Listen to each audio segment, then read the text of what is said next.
You know, when you requested this one, I gotta say, I was so curious about this whole thing with witnesses to the gold plates. You know, the idea that people actually saw these ancient records that the Book of Mormon was translated from. It's wild. It's wild. It's a wild idea. And what's even crazier is that we don't just have one group claiming they saw these plates. Right. There are two whole groups. Yeah. And they both claim to have seen them. It's like this source, the Testimonies of Witnesses of the Gold Plates of Mormon. It's like a window into the very foundation of this whole faith. I agree. So let's dive in. Let's do it. Our mission today is to get to know these witnesses. Okay. Understand what they went through. All right. And really grasp why these testimonies are so important within the faith. Sounds good. We're going to start with the three witnesses. Okay.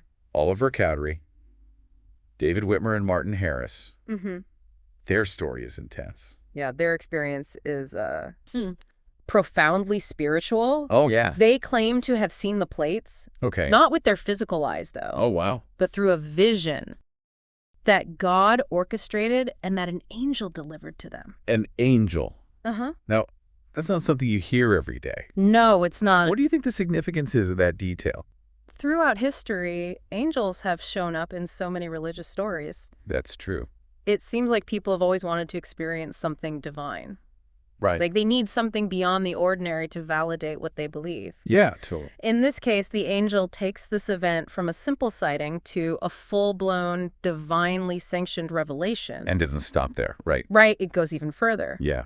They also claimed that they heard the voice of God himself backing up the translation of the plates. And when you read their account, you really feel the gravity they put on this. I bet. They describe it as marvelous, something beyond human understanding. And they make it very clear that God commanded them to share this experience. Really? Even though they knew they might be ridiculed for saying it out loud. It's almost like you're putting their eternal reputation on the line. Yeah, you could say that. Yeah.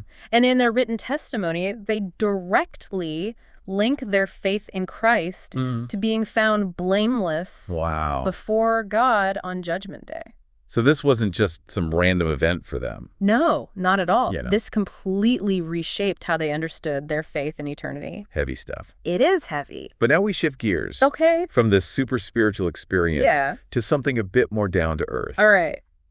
The 8 witnesses. Yeah. Tell me about them. All right. So this group, Okay. it includes Christian Whitmer, Jacob Whitmer, Peter Whitmer Jr., John Whitmer, Hiram Page, Joseph Smith, Senior Hiram Smith, and Samuel H. Smith. Wow, that's a mouthful. It is. Okay, so what makes their experience so different? Well, what makes them fascinating is their focus on physical evidence. So less about angels, more about actually holding these plates. Exactly. Got it. They claimed to not only see the plates, but to hold them, feel their weight. Wow. Examine the engravings. So they really got up close and personal with them. They did. Okay. They said they looked like they were made of gold. Wow. And that the engravings were ancient and super intricate. So much more grounded than the 3 witnesses. Very much so. I can almost picture them passing these plates around, carefully feeling how heavy they were. And here's another interesting thing. What's that? Joseph Smith simply showed the plates to them. Oh, okay. It wasn't this big divine presentation. Right. He just presented them for examination. Some historians suggest that this focus on the physicality of the plates reflects a broader trend in the 19th century. Interesting. This fascination with empirical evidence. Like people wanted to ground their faith in something tangible. So we had these 2 groups. Right. These 2 completely different encounters. Yes. How do we make sense of that? Well, that's where things get really interesting. Okay. Could it be that these different experiences actually strengthen the overall claim by appealing to different types of belief? Okay. Spiritual and the physical. By covering all the bases. Maybe. Yeah. Or could it maybe raise questions? Okay. Because it seems like 2 separate narratives. Yeah, it's almost like they're offering a miracle Yeah. and tangible proof at the same time. It's true. And like you said, it reflects the intellectual trends of the time. Yeah, it does. But it definitely leaves room for interpretation. It certainly does. But despite all these differences, both groups are adamant about one thing. What's that? The plates existed. Yes. That's their common ground. That's the core claim. 2 groups, Two very different experiences. Right. But one shared conviction. That's pretty wild. It is pretty wild. So we've explored these two contrasting testimonies surrounding the gold plates. Yes. The three witnesses with their angelic encounter Yes. and divine confirmation, and 8 witnesses with their experience of actually seeing and handling the plates. It is interesting to think about how those two different narratives might affect different people.